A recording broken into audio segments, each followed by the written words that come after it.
Okay, so we're discussing points, lines, and planes today.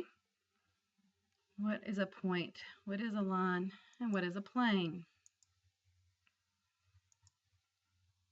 Those three terms are considered undefined terms in geometry. Well, what do we mean by that?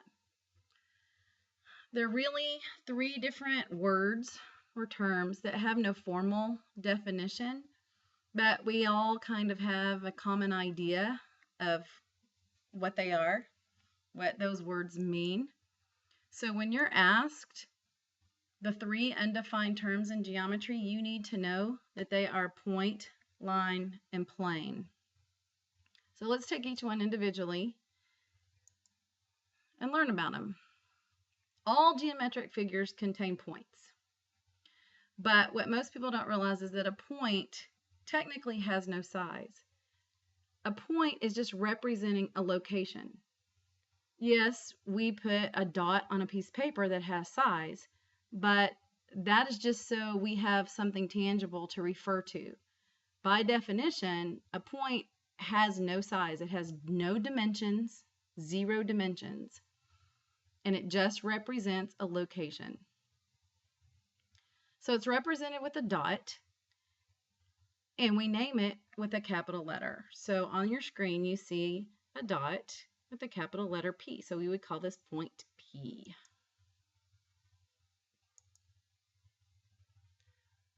A line. Well, everybody knows what a line looks like when you draw a line, but in geometry, what is a line? A line is made up of a bunch of different points put together that extend indefinitely in both directions. So it goes on forever in two different directions. It has no thickness or no width, so it only has one dimension, and that dimension is length. It continues on and on and on forever.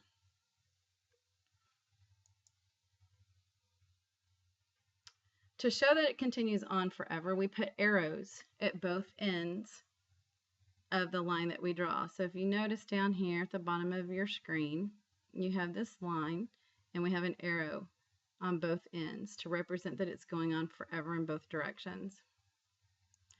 There's a couple of ways that we can name a line.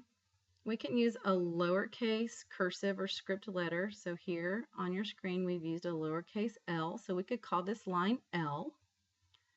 Or we also name it by writing the capital letters of any 2 points that are on the line.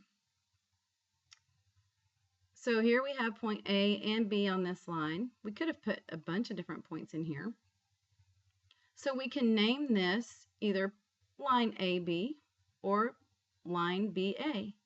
And to indicate that it is a line as opposed to a ray or a line segment, which we'll get to later, we put these little lines with 2 arrows on it on top of the A and the B. So 3 different ways we could name this line.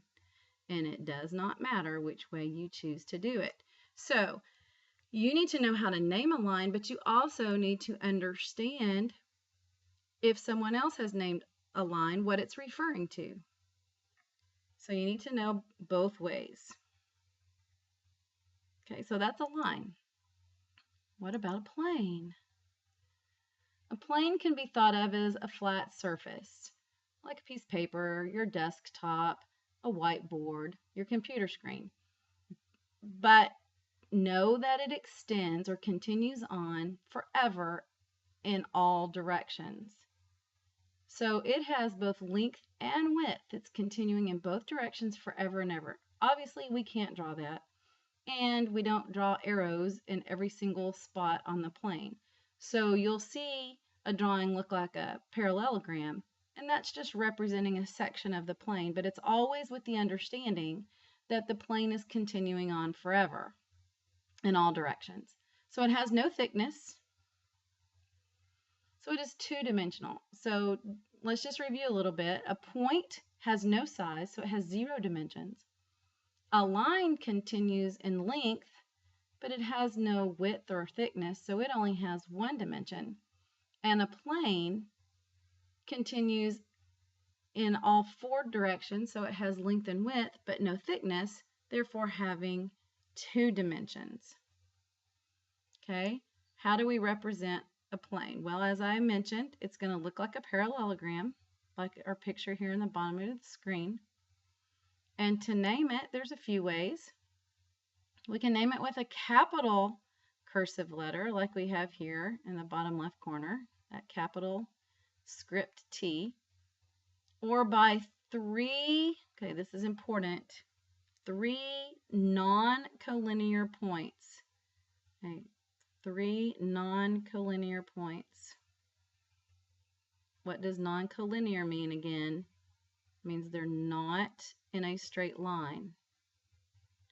Because we want to make sure that the reader understands it's not a straight line. It's more than that, it has two dimensions. So notice I have points A, B, and C. They're not in a straight line. So I can use those 3 points to name this plane. I could name it ABC, CBA, CAB. They can be in any order. The only stipulation is that they are non-collinear points. Okay, so lots of ways to name this plane. Here's your 3 letters in every order possible, or with a capital script letter, T. So now know how to name points, lines, and planes. Now what about our third dimension? We have length and width. If we have thickness, then that adds a third dimension, and that's what we call space. Space is endless, and it's the set of all points in both length, width, and thickness. Okay, so we have 0 dimension, 1 dimension, 2 dimension, and now 3 dimensions. And we can draw things that are 3-dimensional that take up a certain amount of space as things like a sphere or cube, pyramids, and we'll get to those later on in the chapter. Okay, so what does collinear mean? We're putting things together here. If we have points that lie on the same line, then we call that collinear. Okay, so here's a line. We put arrows at the end to signify that it's going on forever in both directions. If I put point A here, oops, get my stylus to work better here. Come on, give me a point. We'll pretend like that's a point. A, point B, point C. These 3 points are collinear. They lie on the same line. But point D out here would not be collinear. So again, know that word, collinear, and what it means, be able to draw it, be able to recognize it. Coplanar sounds very similar. Okay, so this prefix co means on the same. So coplanar are points that lie on the same plane. Okay, here's a plane. So points A, I'm not writing very well today, point B, and point C. And those would all be coplanar. Okay. So here's a line. This will be a little bit neater looking. All of these are collinear points on the same line. There's our plane. So here's some coplanar points. Okay, so hopefully you get the idea. So how many points does it take to draw a line? To define where that line is going to be, what direction it's going to go, how many points does it take? If I just draw 1 point, would you know which direction the line is going to go through that point? If I drew 2 points, would you know which direction that line is going to go? Yes. So any 2 points can determine the direction of the line, which line you're going to draw. How many does it take to determine where the plane is, where the flat surface is? It's going to take 3. So 2 points determine a line, 3 points determine a plane. Okay, so in other words, if I just draw 1 point here, I could draw a bunch of different lines through that point. I don't know what direction that line's going to go in, but if I draw 2 points, I can get my stylus is not cooperating today. 2 points, then I know exactly where that line is going to go. Okay, if I draw 2 points, I could have a plane going this way through those 2 points. I could have a plane going this way into the screen through those 2 points. So 2 points do not define where the plane is. But if I have 3 points, non-collinear points, remember, then I know that that plane has to go this way in order to encompass those 3 points.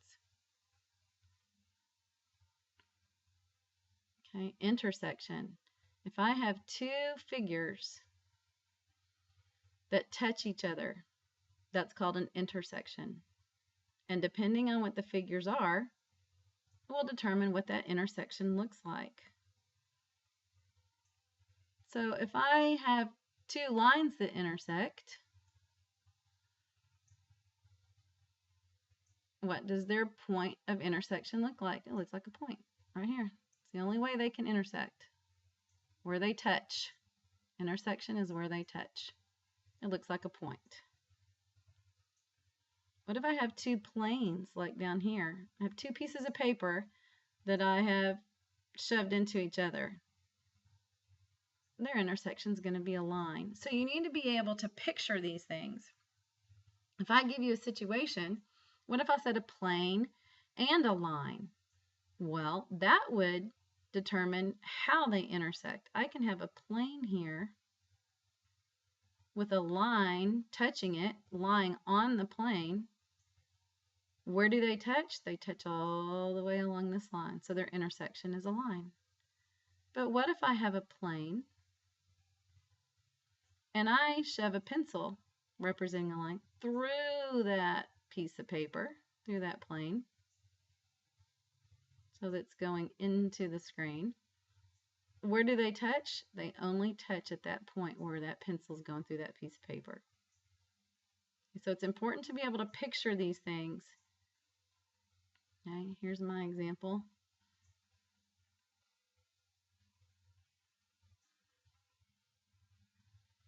Where 2 lines are intersecting at a point. 2 planes are intersecting at a line. And here's another example of a line and a point intersecting. I'm sorry, a line and a plane intersecting, going through the paper. This is the only place where they both touch each other, at a point. Okay, so that's it for points, lines, and planes. Make sure you understand their significance in geometry.